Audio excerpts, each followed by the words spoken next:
Assalamualaikum teman-teman semua. Selamat datang kembali di channel saya. Kali ini saya mau bercerita. Di balik narasi besar yang kita dengar di buku sejarah sekolah, ada luka dan keberanian yang jarang tersampaikan.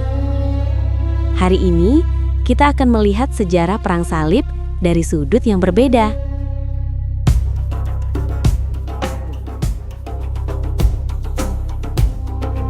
Bayangkan sebuah dunia di mana tentara yang menyerang tidak hanya menaklukkan, mereka memangsa.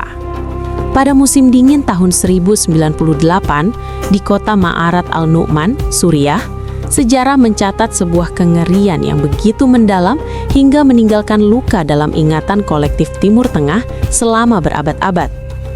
Prajurit Frank, tentara salib, yang kelaparan dan putus asa, terpaksa melakukan kanibalisme, memakan daging umat muslim yang baru saja mereka bantai. Ini bukan mitos. Hal ini dicatat oleh para penulis sejarah mereka sendiri. Selama 200 tahun, dunia Islam berjuang demi kelangsungan hidupnya melawan arus pasang yang tak henti-hentinya dari barat. Ini bukan sekadar perang memperebutkan wilayah.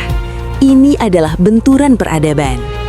Dari jalan-jalan Yerusalem yang bersimbah darah, hingga panasnya Hattin yang membakar, dan akhirnya tembok Akko yang disapu ombak.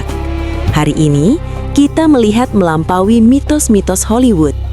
Inilah sejarah lengkap Perang Salib, atau yang dikenal oleh orang-orang yang mengalaminya sebagai invasi Frank, dari sudut pandang Islam.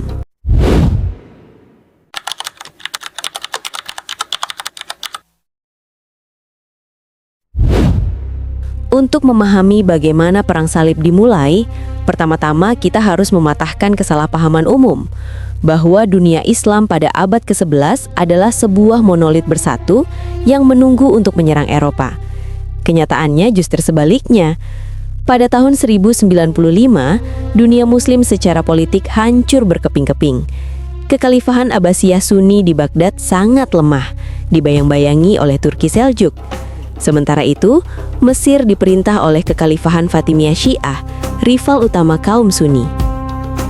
Suriah dan Palestina adalah kumpulan negara kota yang saling bertikai. Saudara melawan saudara untuk memperebutkan kendali atas Aleppo dan Damaskus. Ke dalam kekosongan kekuasaan inilah, Paus Urbanus II mengirimkan seruan senjatanya dari Konsili Clermont pada November 1095. Ia menggambarkan citra peziarah Kristen yang dianiaya, memicu kemarahan religius di Eropa. Namun, sebelum tentara profesional tiba, sebuah gerombolan kacau yang dikenal sebagai Perang Salib Rakyat berangkat lebih dulu. Dan inilah fakta tersembunyi yang sering dihilangkan. Kekerasan mereka tidak dimulai di Tanah Suci. Pada tahun 1096, saat mereka melintasi Rhineland di Jerman, para tentara ini membantai ribuan orang Yahudi di Speyer, Worms, dan Mainz. Di Worms saja, 800 orang Yahudi dibantai saat mencari perlindungan di Istana Uskup. Api fanatisme yang nantinya akan membakar Timur Tengah pertama kali diuji coba pada populasi yang tidak bersalah di Eropa.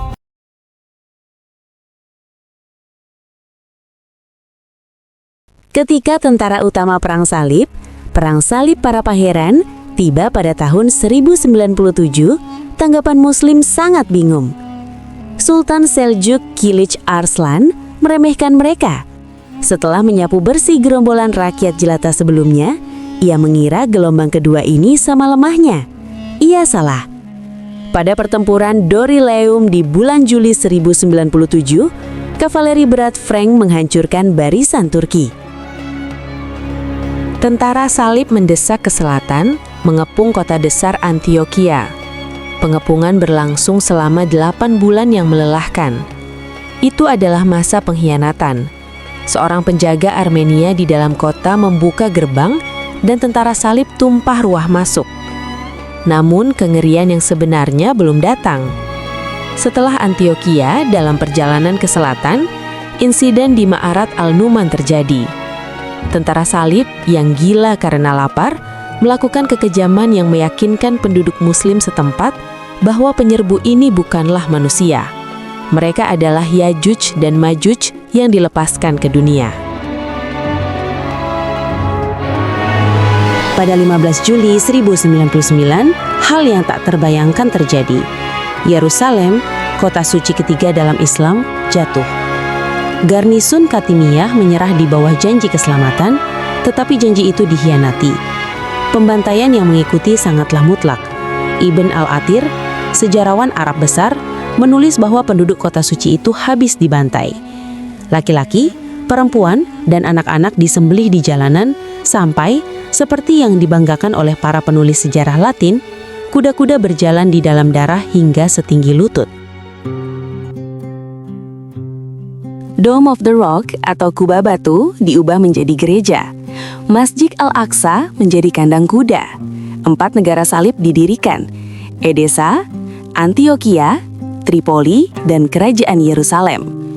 Bagi umat Muslim, ini adalah bencana dengan skala yang belum pernah terjadi sebelumnya. Namun mengapa hal itu terjadi? Karena para pangeran Muslim terlalu sibuk berperang satu sama lain untuk melawan kaum Frank. Butuh waktu puluhan tahun bagi semangat jihad, bukan hanya sebagai perang, tetapi sebagai penyatuan politik untuk dibangkitkan kembali. Titik balik tidak datang dari Yerusalem, melainkan dari Mosul. Seorang panglima perang Turki bernama Imad ad-Din Zengi mulai mengkonsolidasikan kekuasaan. Ia menyadari bahwa kaum Frank hanya bisa eksis karena umat Muslim terpecah. Pada tahun 1144, Zengi memberikan pukulan besar pertama. Ia menaklukkan Kabupaten Edesa, negara salib pertama yang jatuh. Eropa panik. Perang Salib Kedua diluncurkan pada tahun 1147, dipimpin oleh Raja Prancis dan Jerman. Namun perang salib ini membuat kesalahan strategis yang fatal.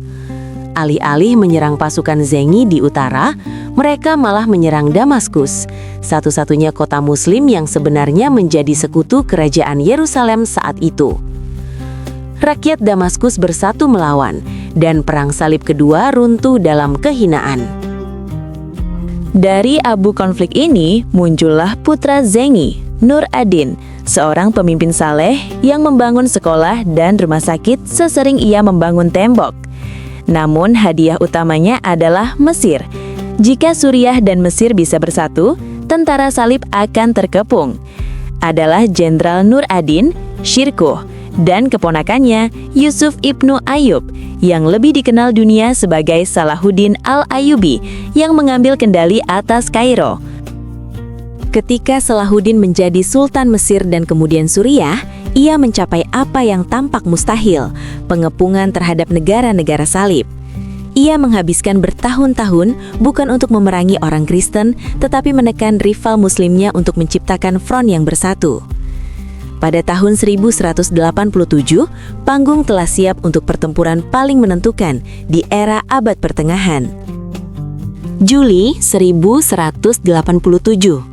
Raja Yerusalem, Guy dari Lusignan, dihasut oleh Reynald dari Chatillon yang fanatik untuk mengerahkan pasukannya melintasi dataran tinggi Galilea yang kering dan membakar untuk membebaskan pengepungan Tiberias. Inilah tepat yang diinginkan Salahuddin.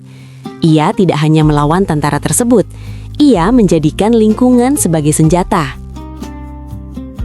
Pasukan Salahuddin membakar rumput yang kering. Angin meniupkan asap yang mencekik ke wajah para kesatria salib yang haus dan berbaju besi berat.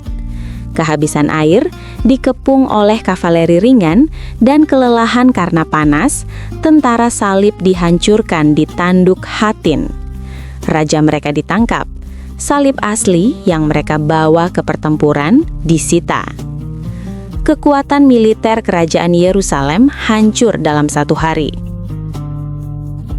Perang salib meninggalkan luka yang dalam, tetapi mereka juga memfasilitasi pertukaran ide, kedokteran, dan arsitektur yang nantinya akan memicu Renaissance di Eropa.